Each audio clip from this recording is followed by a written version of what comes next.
Let's turn to God's Word. In prayer meetings recently, we've been praying about countries where Christians are persecuted for being Christians. And globally now, it's striking how many, we're praying through the 50 top countries where Christians are most persecuted. In each of those countries, there's a lot of people following Jesus, and it's really difficult for them because they've chosen to follow Jesus.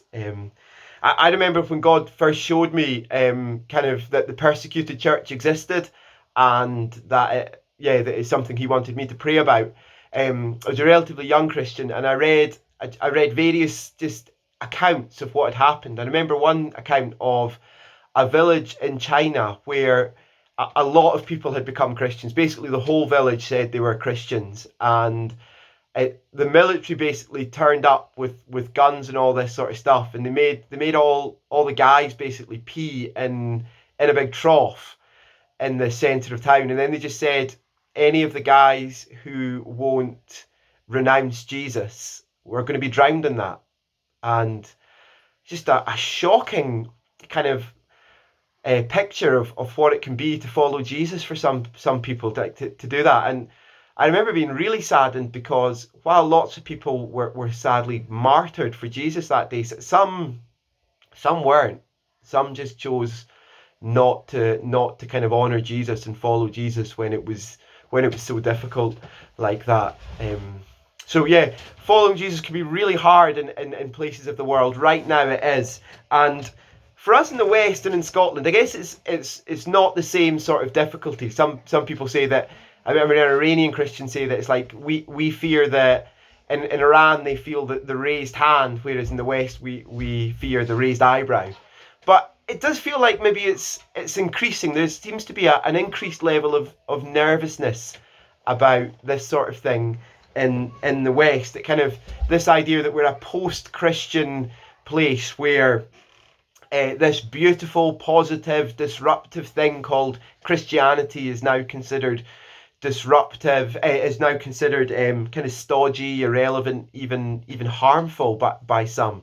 There's this idea of progressivism, isn't there, that morals are progressing to somewhere better as they change. So people who would have been considered really progressive 10, 20 years ago are now considered old and awful in what they say. And while there's some of these changes in morality in our culture that we'd have to say yes and amen to as Christians, would be really delighted because it chimes with things God says, there'd be others that we'd have to say no, that's actually moving away from what God says. And it seems like there's a lot of those who control things in our culture who are keen to kind of show that's not okay. There's noises that it's getting harder and harder to express views that are different to what the culture says on a lot of things regarding gender, sexuality, these sorts of things. There's a real pressure to conform, isn't there? For instance, back in 2018, the Scottish police ran a series of billboard adverts, which they were kind of saying were against religious bigots.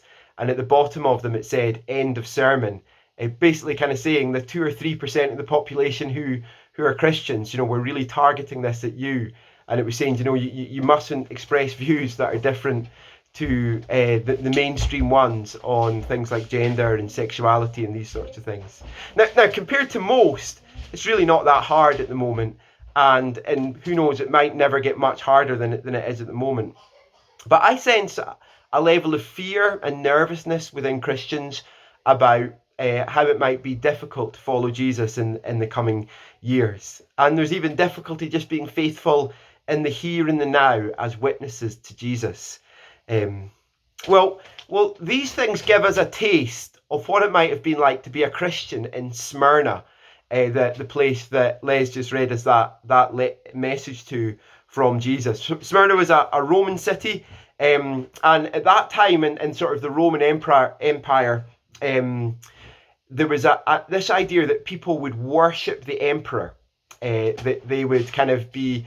So there was they believed in lots and lots of different gods, and then people started saying, "Oh, the emperor Caesar is basically a god," and Smyrna they thought it was a privilege. They wanted to be really progressive in this, and they were the first to build a temple that was all about worshipping the emperor. And that wasn't enough, because they were seen as this sort of city that was all about the emperor and worshipping him. They had to show their devotion. So they made a rule that once a year, everybody had to kind of offer incense, like offer a prayer to the emperor. And like there's actually, like, archaeologists have found documents from Smyrna back in the day where they actually, like, it was filled in, like, signed by the government, me so and so and my family so and so and so and so and so and so have hereby offered incense to the emperor. So it was like they were all good because they had this sort of document, and there was real oppression and difficulty if you didn't have one of those documents, if you didn't kind of join in that way. And that meant it was really difficult to be a Christian, because Christians obviously believe there's only one God, and we should only worship the one God, and they could not do it, and therefore it was really difficult, and it looked like it was actually going to get harder. The kind of noises about the culture were that there was going to be more oppression at that time against Christians for it, and actually that there was. Kind of history shows that's exactly what happened. So Jesus has this message for them as part of this letter to the 7 churches that's called the Book of Revelation. Remember, the Book of Revelation has all these visions about the end of days and Jesus' return and what it's like to follow Jesus as we look towards that. And it's got this message for each of them. Now, the message to Smyrna, it's got two really simple aims, doesn't it? If you look at verse 10 with me of this letter, we'll see it. There's 2 things that he tells them to do, that Jesus tells this church to do in verse 10. That's the only thing he tells them to do. Everything else, he's just basically talking to them about what's going on. So if you look there in verse 10, he says, do not be afraid. Do not be afraid. And then later on he says, be faithful, even to the point of death. So this message is about encouraging them not to be afraid and to be faithful. He wants them to have a calm confidence in Jesus, which is greater than their fear. A bit like Jesus, a bit like Peter. Do you remember when Peter was walking on the water? When he looked at Jesus, he had this confidence and he was able to keep going. But when he looked at the waves and took his eyes off Jesus, he started to sink. And it's like he's encouraging them not to fear by looking at Jesus. And also to have just a cast iron commitment that this stuff is true. Jesus is worthy. Following him is worth it. I'm going to be faithful to him. So that's the aim of this message to Smyrna. And I guess my prayer is for us that it makes us more less fearful and more faithful to Jesus. So what do we need to know to do that? What do we need to know to not fear in the face of potential difficulty and be faithful to Jesus? Well, there's 2 things that I think we see in this passage. So we're just going to work through the 2 of them. Why don't I just pray for this time before we dig into those 2 things that I think Jesus would have us see in this passage. Oh, Father in heaven, this is such a strange concept to be looking at your word together with me on Zoom and a screen and barely being able to see everyone, Father. But we are thankful that you are with us and you want to speak to us. And we do pray that you would open our eyes to see Jesus clearly in this passage and to have true hope in him, and that to produce just a great faith in Jesus, a great faithfulness to him, and therefore a real peace that comes from that. Amen. So the first thing I think Jesus would have us see in these verses to help us not fear and be faithful to him is Jesus knows your pain thoroughly. Jesus knows your pain thoroughly. That's what he says there in verse 9 as he kicks off. He says something of who he is. In verse 9 he says, I know your afflictions and your poverty. It's not like Jesus is not like some far off general saying, yes, there's going to be sacrifices on the front line, but they're worth it overall for the greater good, kind of sitting back somewhere, not really knowing what's going on. No, he is close and amongst his churches. He knows what's going on. In fact, elsewhere in the Bible, it says the church is Jesus's body. He feels and cares for every wound of his people. If a toe is in agony, can the head ignore it? No, it can't. And Jesus is the head of his body, the church, and he knows deeply the pain of his people and the afflictions and the poverty that we can experience. And this message here is in the context of persecution, and it's very true for persecution, but it's actually true for all of the pain that we go through in this fallen world as we follow Jesus. I love in Psalm 56 where it says that the psalmist prays, you've treasured up my tears in a bottle. You've kept a record of all my groanings. It's like Jesus knows every single tear we shed. He is there with us. And remember, he knows what it's like by experience. Like we read from those verses from Hebrews earlier, he has suffered as a human being. He has walked the walk that we are called to live. He has experienced death and rejection and beating and betrayal. He has experienced it all. And this knowing makes a big difference in suffering, doesn't it? I remember when my brother passed away in my 20s. I've shared about that before. It was an extremely hard time in my life and my faith. And I remember just talking about it to a friend in a coffee shop, just kind of sharing what had happened, when just telling the story of it. And my friend, she got a bit upset, and she was like kind of fighting back tears as I was telling the story, and she got really embarrassed and apologetic, like, I'm so sorry, this is your story and here am I getting all upset about it. But it was actually like just one of the most helpful things, just to have somebody who really got it, who really got the pain of it. And what this is saying is Jesus really gets it in our pain. He knows and he cares. And it's not just that he knows their pains and afflictions, he knows the truth in their pain and afflictions. Because what was going on for them, it wasn't just difficult because it was like because of the pain and all the trouble they were in. It was made harder because of the slander. Do you notice that as we read on in verse 9? I know about the slander of those who say they were Jews and are not, but are a synagogue of Satan.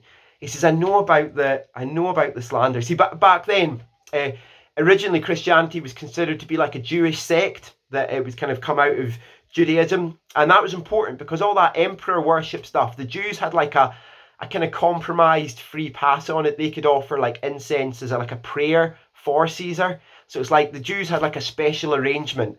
And I guess Christians probably enjoyed some of that in the early days because they were considered part of Judaism. They would have kind of been treated in that separate way. But it seems that as Christianity got bigger and became kind of clearly more distinct from it, in Smyrna, the synagogue, the Jewish folk started creating real trouble for the followers of Jesus and started saying, no, they're not really Jews, and maybe even twisting truths and making up lies about them, slandering them, so that things got even harder for the Christians. It made it all the more difficult with these lies going about them. And Jesus says, no, I know the truth. I know the truth in all of it. I know the truth of how you've actually behaved. And actually, you're really my people. I am the Jewish Messiah and you're really my people. They're the ones who are actually not. It's the opposite of what they say. And in slander, that really matters, doesn't it? Whether you look on TV, you look at those poor postmasters, I don't know if you've seen that in the news recently, who were wrongly convicted for theft, even though they hadn't done it because of a computer system failure. And it so mattered to them, didn't it, back then, that people believed them, that people believed them. And it's like, when we are following Jesus and people twist and change the truth about us and slander us, we can have great confidence. He knows the truth. He knows what it's really like. So he knows our pain. He knows the truth in it. He also knows the future of our pain. Do you notice how it starts off these verses? The first thing Jesus says about himself is, these is the word of him who is the first and the last. Now that idea of God being the first and the last, in chapter 1, it talks about that quite a bit. It talks about God the Father, the one who was and is to come. It talks about the Father as the Alpha and Omega. Alpha is the first letter of the Greek alphabet, and Omega's the last. It's like he's the first and the last. Jesus says that he's the first and the last in chapter 1. And then again here, so 4 times in 1.5 chapters, it talks about how God is outside of time. And why do you think that is? Why does he emphasize that Jesus, Father, Son, Holy Spirit, God is outside of time? I think he's trying to emphasize that he knows. He knows all that's happened. He knows all that's going on, and he knows all that will happen. In a week, in a month, in a year, all the way to when he returns. He knows the story. And actually, he says here, it's actually going to get harder for a while. That's what he says to them. Do you notice there in verse 10? Do not be afraid of what you're about to suffer. I tell you, the devil will put some of you in prison to test you, and you will suffer persecution for 10 days. Be faithful even to the point of death. He's saying it's actually in the coming months and years, it's going to get more difficult. But Jesus knows how long it's going to last for. He says it's going to last for 10 days, which is not a literal 10 days. That's like a symbolic idea of it's not going to be nothing. It's not going to be super short, but there will be an end to it. There will be an end to it. And doesn't being led by somebody who knows that the future path make all the difference? I mean, Murdo and Obi both got bronchiolitis a few times when they were younger. Bronchiolitis is basically like a cold that gets into your lungs, and you can't get enough oxygen. You can't eat and drink, and like without medical intervention, the child would just shut down and die. And it's really scary because they're kind of all floppy and they're not breathing. And I remember the first time when Murdo got it, the first time we'd kind of never really heard much about it. They took Murdo in and he really was sick, and the doctor said, this is really common. We know it. He's going to keep getting worse for the next couple of days. He's just going to get worse and worse. But if we give him oxygen and we give him IV, he's going to make a full recovery. 3 or 4 days from now, he'll be back to his usual self. And it made all the difference. It was still really difficult and sad and tiring to see him that way, but it made all the difference to know that the doctors knew there was a path that this was going on. They knew what was going to happen. And we have that a lot more than doctors with Jesus, don't we? He really does know how it's going to go. He knows that he can get us through. He is the first and the last. So the first thing we need to know, if we're not going to fear and we're going to be faithful to Jesus, whatever life and the world might throw at us, we need to know that he knows our pain thoroughly. He knows it in a closeness and an intimacy. He knows the truth in it all when there's slander involved, and he knows how long it's going to go on and how he's going to get us through. So the first thing we need to grasp is that Jesus knows our pain thoroughly. The second thing we need to grasp is that he knows it's worth it. He knows it's worth it. Do you notice how when he says in verse 8, he talks about himself, he says, these are the words of him who is the first and last, that we just talked about, who died and who came to life again. I mean, why is Jesus talking about dying and coming to life again? I mean, you kind of want to say, Jesus, we're Christians. We've got that one. That's like the main thing we believe, is that you died and you rose again. Why would you tell your people in Smyrna that you did that? Why would he do that? Well, I wonder, maybe it's because for them, in many ways, life felt a bit like death at that time.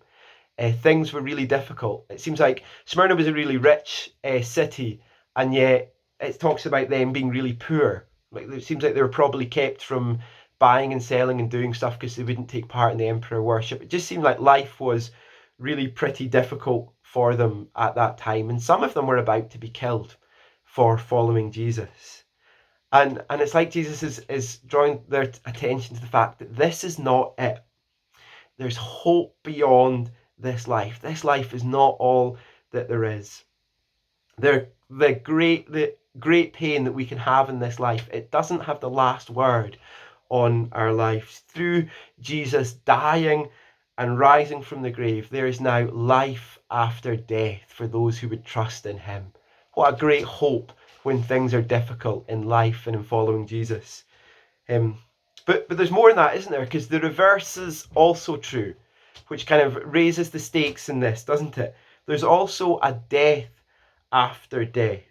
As death in our world is because we've kind of turned away from the God who's the fountain of life, and life comes from turning to Jesus, who is the fountain of life, and being saved through his death and his coming back to life. There is also a second death to come, a kind of forever death, a forever being put away from God. Let me read to you from chapter 20 of Revelation, as it speaks about this second death, this judgment that is to come upon our world. This is what it says. It's, "Then I saw a great white throne and him who was seated on it. The earth and the heavens fled from his presence, and there was no place for them. And I saw the dead, great and small, standing before the throne, and books were opened. Another book was opened, which is the book of life. The dead were judged according to what they had done, as recorded in the books. The sea gave up the dead that were in it, and death and Hades gave up the dead that were in them. And each person was judged according to what they had done. Then death and Hades were thrown into the lake of fire. The lake of fire is the second death. Anyone whose name was not found written in the book of life was thrown into the lake of fire."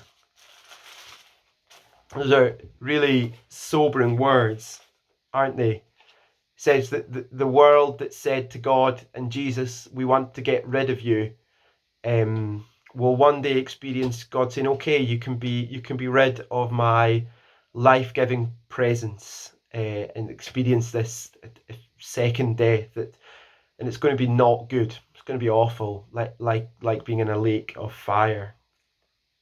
See, this is why it's so important that we follow Jesus. This is why it's so important that those who've not put their trust in Jesus would put their trust in him. And this is why it's so important that we keep following him, because Jesus, when he died on the cross, took that suffering, that pain, that rejection from God upon himself.